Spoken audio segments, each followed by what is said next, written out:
Qamoqda o'tirgan jinoyatchilar jazoni o'tash davlat xizmatining vakillari va ozodlikdagi kishilar bilan birga telefon bilan ko'zbo'yamachilik qilib pul undirib kelishgan.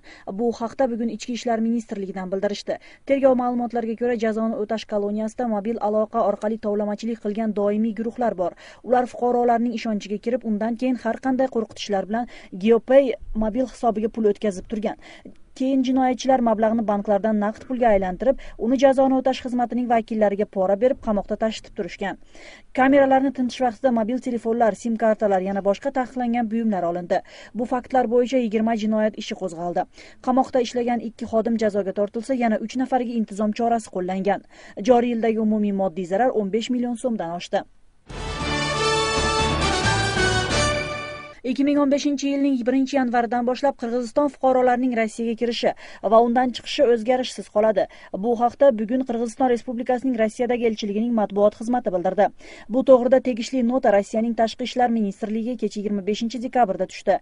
Bu kabi yo'nalishda qirg'izistonliklar 2015-yilning 1-yanvaridan boshlab Rossiyaning hududiga kirishda yoki undan chiqishda avvalgida ichki pasportlar yoki umumiy fuqarolik pasportlarini qo'llay olishadi. Voyaga yetmagan bolalar Qirg'iziston Respublikasi fuqaroligi to'g'risida ma'lumoti bor bo'lgan tug'ilganligi to'g'risidagi guvohnomalar bilan shu bilan birga Rossiya fuqarolarining Qirg'iziston Respublikaga kirishiga va chiqishi o'zgarishsiz qoladi. O'shda OIDSga chalinganlar kasalligini yashirib turmush qurmoqda. Yil boshidan beri huquq organlariga 3 nafar jabrlanganlar murojaat qilishgan. Krizis markazidagi ham ruhiy yordam olish maqsadida kelgan faktlar bo'yicha ro'yxatga olingan. Tibbiy xodimlar hozirgi kunda aholining asosiy qismi ishga yoki o'qishga kirishdan oldin tibbiy ko'rikdan o'tmasa, boshqa holatlarda shifokor nazoratiga kelmasligi sabab turli kasalliklar bilan dunyoga kelayotgan go'daklar soni ko'payayotganligini ta'kidlashadi. Shu sabab hozirda oila qurish oldidan tibbiy nazoratdan o'tishni qonunga kiritish taklif qilinmoqda. Mavzuni muxbirimiz Hilola Ashurova davom ettiradi. Shu yil boshidan beri Aqjo'da krizis markaziga 3 nafar odam ruhiy hamda huquqiy yordam so'rab murojaat qilgan. Ularning so'zlariga ko'ra, oila qurishgandan so'ng umr yo'ldoshi OIDSga chalingani ma'lum bo'lgan. Hozirda bu illatni yuqtirganlarning birini umr yo'ldoshi farzand kutmoqda. U tekshiruvdan sog'lom chiqqani bilan tug'ish jarayonidagi xavfdan hamda bola sog'lig'idan xavotirga tushishmoqda. Ошол быйылкы жылы 3 адам кайрылды. Бирөө кыз ооруп калып балага жуктурду. Анан 2 бала ооруп калып кызга жуктуруп атат. Бул мезгилде эми өзү закондо деле жакшынакай жазылган нерсе бар. Эгерде алар ойлонуп, билип туруп ошол оорусун ата эле үйлөнгөн болсо, бул закон негизинде жооп бериш керек негизи. Statistik ma'lumotlarga ko'ra, Qirg'izistonda OIDSga chalinganlar soni O'sh oblasti hamda O'sh shahri oldingi o'rinda kelmoqda.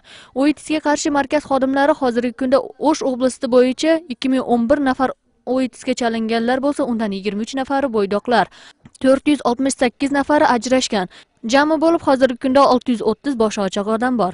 Zakon bo'yicha bu odamlar o'zi statusi jönünde tanışkan adamga öz aytish kerak.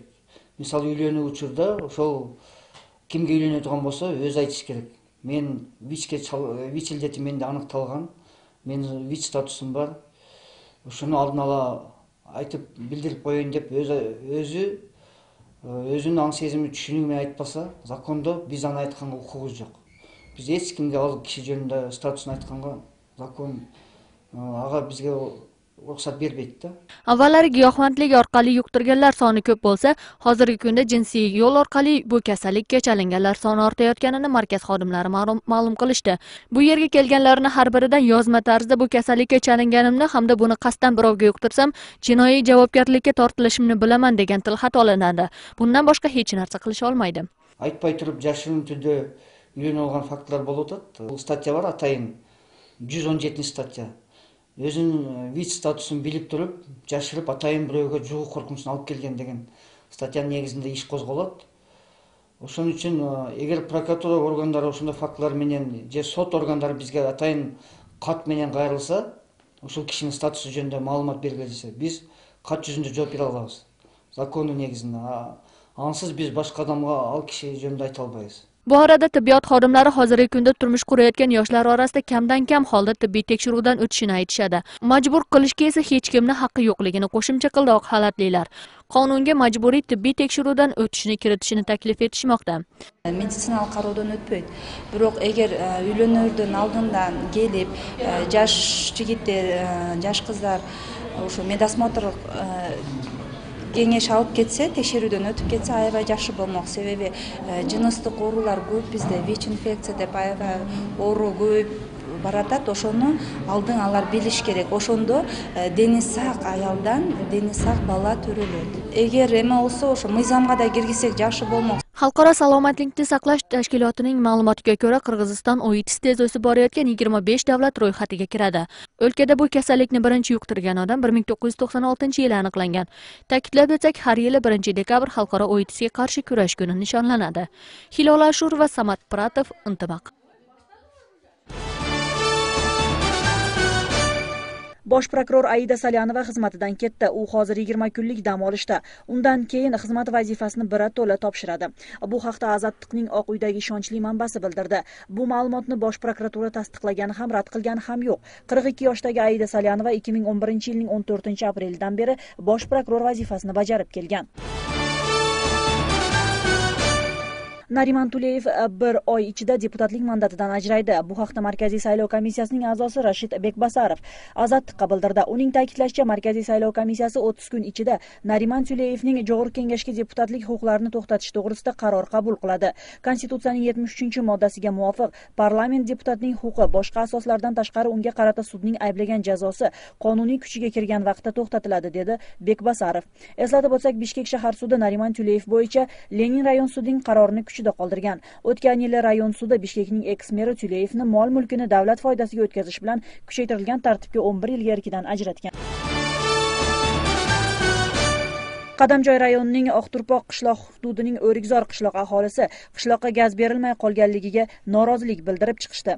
Masalani hal etish maqsadida mahalliy hukumatning iltimosi bilan Geologiya hamda mineral resurslari davlat agentligining rahbari Dushanbek Zilaliyev hududda xalq bilan uchrashdi. Qishloq yashovchilari esa bu vaqtgacha foydalanib kelingan gazni qayta berishni talab qilishmoqda. Mavzuni muxbirimiz davom ettiradi. Qadamjoy rayonini O'rikzor qishlog'iga gaz berish shu yilning fevral oyida to'xtatilgan. Bu orada Xitoy kompaniyasi tekshiruv ishlarini olib borib, hududda 508 million kub gaz zaxirasi bor ekanini aniqlashgan. Mahalliy aholi yana gazdan foydalanish uchun barcha quvurlarni ta'mirlab chiqishgan. 25 yildan beri ushul turbada olib yurganmiz. Turbalar yaqinda shu Xitoylarning ko'rsatgan nimasi bo'yicha polni utechkalar jamalib, hozir el gaz olishga dayar. Hech qanday utechka nima yo'q, biroq bu yerda Xitoy bilan nimani Batken nefti gazning kelishmasligidan bizga hozir gaz berilmay turgan mezgil. Ақшасын төлеп жүргенбіз. Былтыр да mana жылдыға мұрын Өзбекстан алат едік, мысалы үшін арзан ашып еділер 200 сомнан айына. А былтыр мыналарға келгенде 600 сомнан төлеп бердік. Ел ақшасын төлешке дайын даяр. Төлге газды şu eşiğimiz alda turgan gazı mana bekitip qo'yib o'tiradi. O'lkaning janubiy hududi 1 yilda 30 million kub gazdan foydalansa, Qadamjoy rayonining oq tuprog'idagi gaz zaxirasi esa 15 yilga yetadi deb taxmin qilishmoqda. Ушунча 508 million gaz бар. Андан тышкары Баткен-нефтегазтын башка пландары да бар. Бул чалгындоо иштерин улантуу боюнча мындан башка да газ табылышы да ыктымал. Davlat geologiya va mineral resurslari agentligiga xitoylik kompaniya tekshiruv ishlarini hisobotini bergan. Bu asosda mazkur agentlik gaz zaxirasini davlatga o'tkazish ishini olib boryapti. Shuningdek, mahalliy aholiga beriladigan gaz narxi bo'yicha ham so'zlashuvlar olib borilmoqda. Булардын өзүнүн эсептери боюнча азыр 300-400 доллар деген ар кандай маалымат берип атышат. Бирок бул бизге ылайыктуу баа эмес. Biz bunu четке қақтық. Емне үшін мұнда, біз мысалы бүгінгі күнде Россиядан 165 доллардан алабыз.